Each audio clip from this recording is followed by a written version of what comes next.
got a new driver, Matthew. Ooh! I'm going to test it. Has it got the right loft? Yeah, so this one is 9.5, but it's down 1 to 7.5. To be fair, 8.5. Sorry, 8.5. Yeah, I wish they made these. Like, I would use a 7 in this. Yeah. Because I can. Are you not like Tour Pro? Yeah, I've asked them, and they did try, but they just couldn't do it. Callaway would have done it for me. So I'm going to mix it up a little bit. Obviously, Matthew's out here with me. We're going to show you indoor numbers, but I just want to talk about the difference between indoor and we've bought our friend GC Quad Outdoors. Ooh, yes. Because obviously outdoor, there are different ramifications, and this isn't really a proper full test because I'm not particularly feeling any issues with indoor and outdoor. Like, I feel I can still go for it out here, but we'll talk about that. And I'm really interested to see how different all the same numbers are. Yeah. Like you talk a lot about standard deviations and stuff. Is that going to be any different out here? Bigger out here because I'm trying to hit it onto a certain part of the planet rather than just down into an imaginary area. Should be a fun one. Indoor, outdoor testing. Obviously, it's all moved indoor. What would you rather do? Mixture of both, I think, probably is best.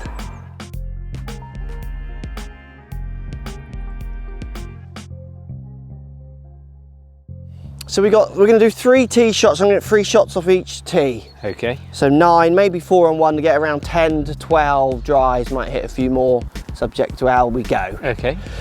Around a golf almost, isn't it? Yeah, that's that like is ranges 10 to from 14, 9 isn't it? Yeah, something like that. 9 to 12 to 14 actual drives. Trying to, like, I'm playing the tee shot like I were playing it to make a score. Okay. Does that make sense? Yeah. Like, I'm trying to get this into the area I want to get it. I'm not blitzing it over the left because I don't care where it goes.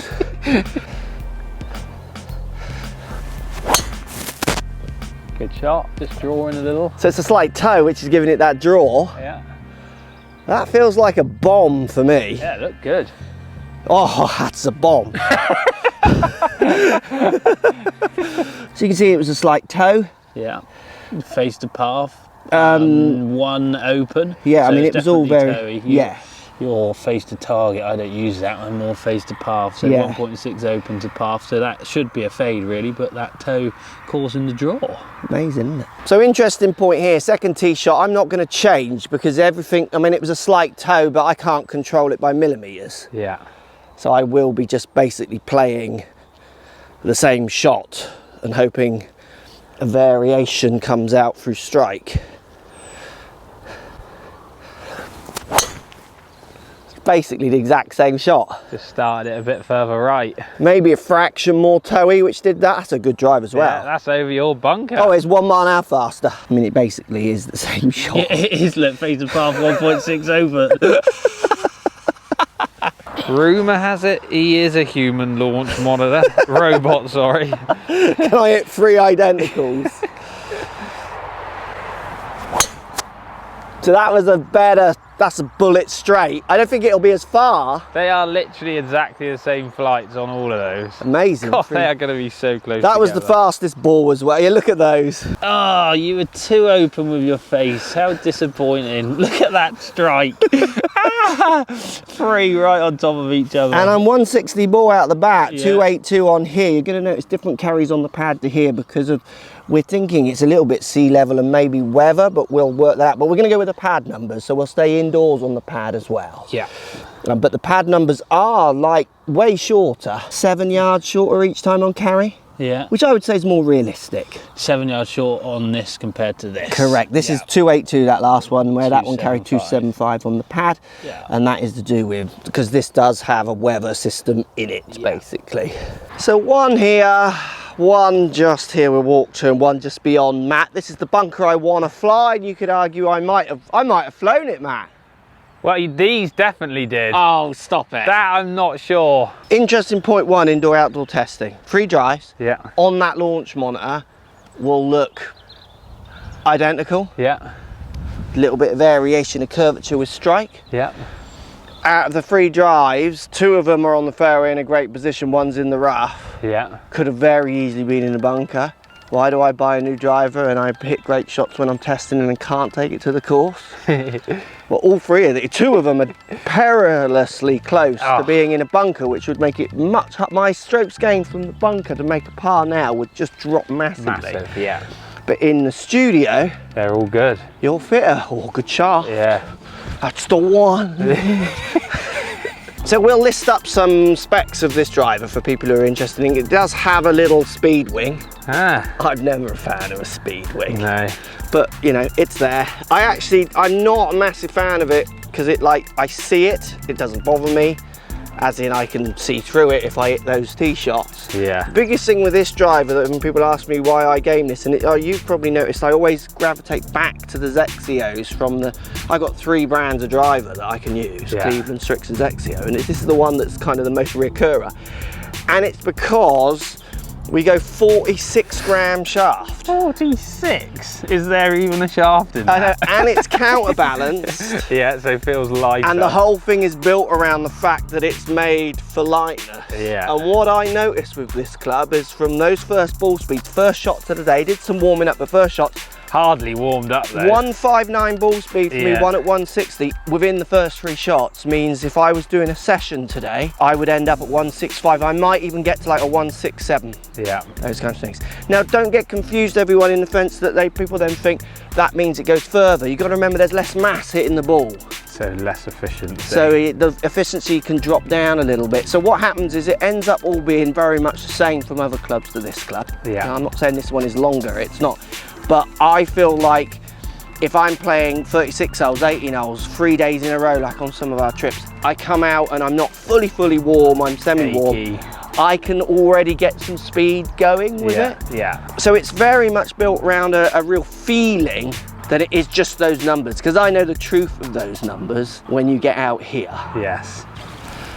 Whew, it's light, isn't it? It feels like my lightest speed stick that I use at the moment. Yeah. Just like literally you pick it up, it's like a warm-up club. Mine's counterbalanced too, so. I've said this in so many videos as well. I don't know why more, apart from the price, I understand it. The price of this driver is massive. Yeah. So I get it. But I don't understand why more people aren't trying to hunt out 46. Well, I'm using a 46 gram shaft. My dad isn't. And he's nearly 70. My mum isn't. Yeah. You know what I mean? Yeah. Why are you not using lighter shafts? Because fitters will tend to put 60 gram shafts. Think of all the shafts we get sent through. It's often a 60 gram and extra I asked for a 50. 80. Yeah. It's like heavy. Does look nice though, nice shape and everything. Yeah, it's a very classic shape. Yeah, very nice straight leading edge and stuff. I like it. Yeah. So shape's very similar to my old one. It's a greener shape. I do love that 46 gram shaft. Like, I love that. A bit shinier on top compared to your old one, isn't it, as well? Yeah, maybe it is actually. I don't know. It's maybe, very glossy. The old maybe my old one's just a bit beaten up. Not much of a fan of the head cover. So that's a horrible toe. That was not a nice hit. Did very well considering. So really moved away. Yeah. I was a bit slower. 153 ball, 247 carry. Didn't feel like it was that short, did it? But I mean, look at the deviations now. We're going to just massively throw out. Yeah. That's out the bottom, so that's now a high spinner. I mean, both of those 2 shots are pretty functional. The first one's going to be a little bit tree kind of troubled, so we went up to 3.2 spin, now 251 carry. Ball speed was healthier though. It's just I need to not hit it Out the bottom heel. Yeah. But if you imagine other holes where there's room on the left, that first one's just gonna, because it was a bit of a dipper, absolutely fine. It'll roll on a dry course. That would roll as far as a ripper. Yeah. It's better. That's a lovely flight, isn't it? That's an absolutely lovely flight. Fastest ball 161. Yeah. You can see it was almost optimum strike. Absolutely beautiful flight. And I don't reckon I'm free end out to in. No. Well, I reckon I'm aiming left side of that bunker more. Certainly with the greenkeeper on the right. Will aimed up to the bunker. Yeah. Saw where they went. Yeah. I reckon that's pretty straight path to where I was going. Yeah. Does that make sense? Yeah, absolutely. Yeah. Which is an interesting. To lay him up to the bunker, and you've changed Yeah, but your intent. I do guess, that don't over you? the shot. ball, 160 ball, and now we're back up to a 270. So we're averaging 264. Yeah. But so your dilemma as well. I personally, in a fit, I don't need to know what they're doing. So I personally would do that. Yeah. Because I don't care. They're me. I'm not in this realms of thinking that this is gonna like do magical things. I know when I mishit any of these clubs, the ball will just not work. That's why golf is so great, because it's all controlled. I want to know what it does when I'm hitting it how I want to hit it. When I don't hit it how I want to hit it, guess what I do? I practice more. I don't search for other things. So like 161 ball on that, and I'm going to go for one on the last set of tee shots. So when it comes to deleting, if you have that variance and you're deleting them out to find your best, you're definitely going to have that, oh, on the course I can't play it as well as inside. Yeah. I know on the course They happen. it's going to happen. I know inside it happens. Sometimes inside it happens less, because I'm literally going drive, bang, drive, bang, drive, and you get into this real flow of hitting. Yeah. Just imagine if you're all nervous with your drives. I know with you, if you blocked one out of bounds here, Massive change. swinging at whatever, if you were swinging at like 117, Yeah. we know the next one, you might swing at the same speed, but you're going to be aiming 50 yards left and hitting a cut which will spin more and go loads less or whatever. Yeah. You'll react to what's happened. Yeah. If you think about the average amateur out there with bigger deviations, inside maybe you just get into a bit of a rhythm too much. So this was the worst one, obviously got tangled up in the trees. To be fair, I still feel like I would hit the green from here. Oh yeah, you make par from that. But again, on the launch monitor, this one is shocking. It's actually landed there by the looks of it. It dropped there. It didn't it, a tree? I missed everything. It was dipping down, wasn't it? Yeah. So this was the 3000 hit out the bottom spinner. Pitch there, gone here.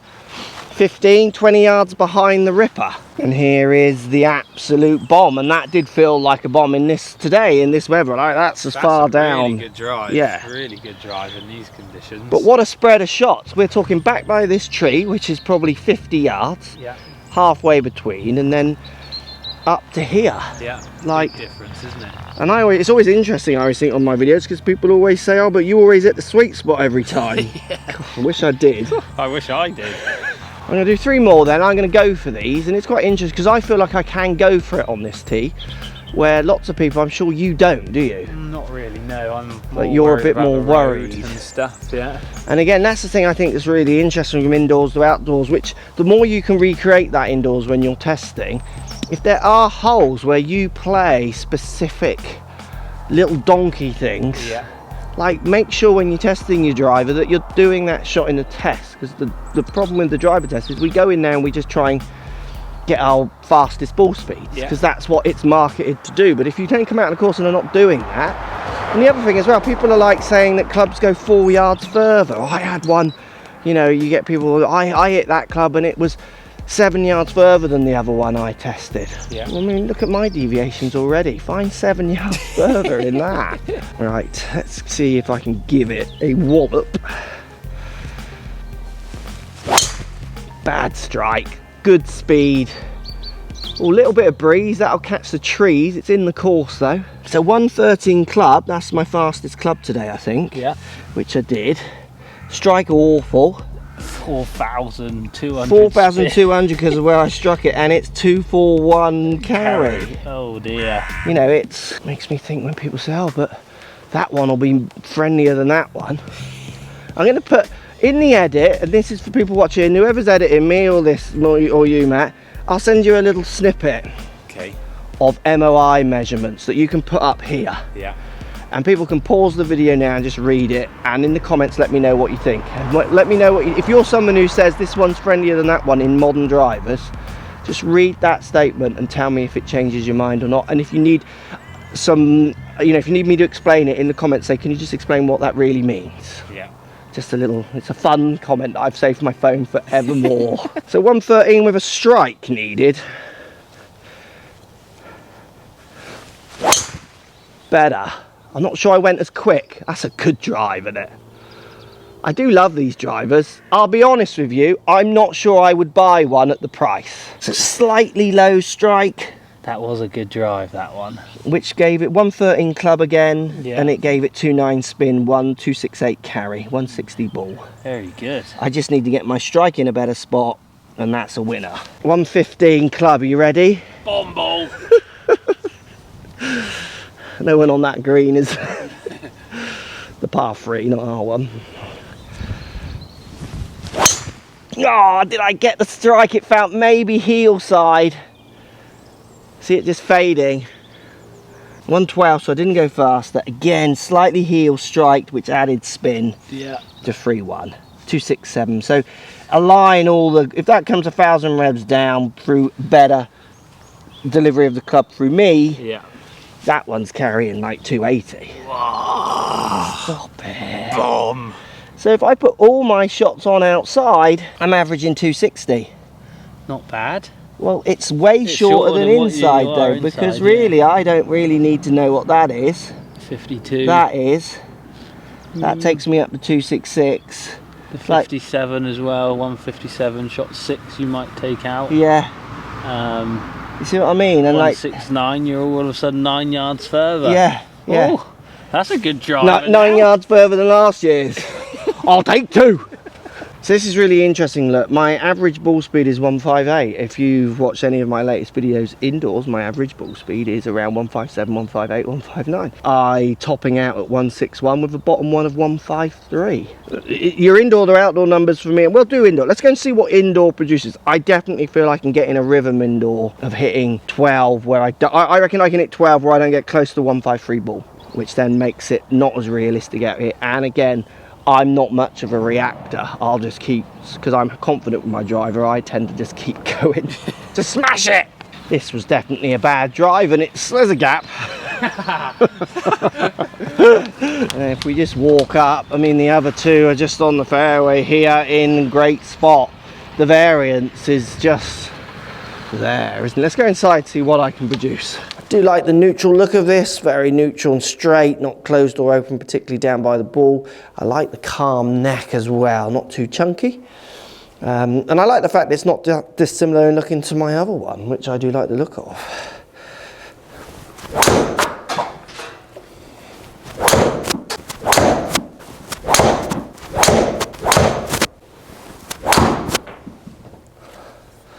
Feel inside is very similar to outside, like I can move it relatively quick. It's got a titanium kind of nice loudish sound, which I really enjoy. I'm just not sure if there's a better lightweight package of driver than this. But again, with the cost, I understand it's totally not for everybody. And there's other routes you can go to keep it light possibly as well, which won't cost this.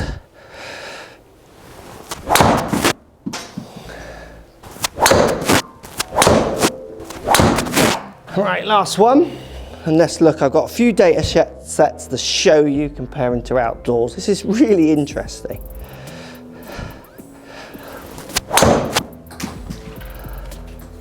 So if we go with the iPad data to kick us off, so like iPad to iPad. Now, we're not going to look at total carry because it's 17 yards different indoors to outdoors, where the ball speed is exactly the same. So ball speed 158, 158.7.3. 260 to 273, because I think that's the machine seeing its feeling, its outside to inside, temperature differences, air differences, those kind of things, because they are not that different in my opinion. But what's interesting inside is on this batch of 9 shots I'm spinning at 2.2, where out on the course I was spinning at 2.8.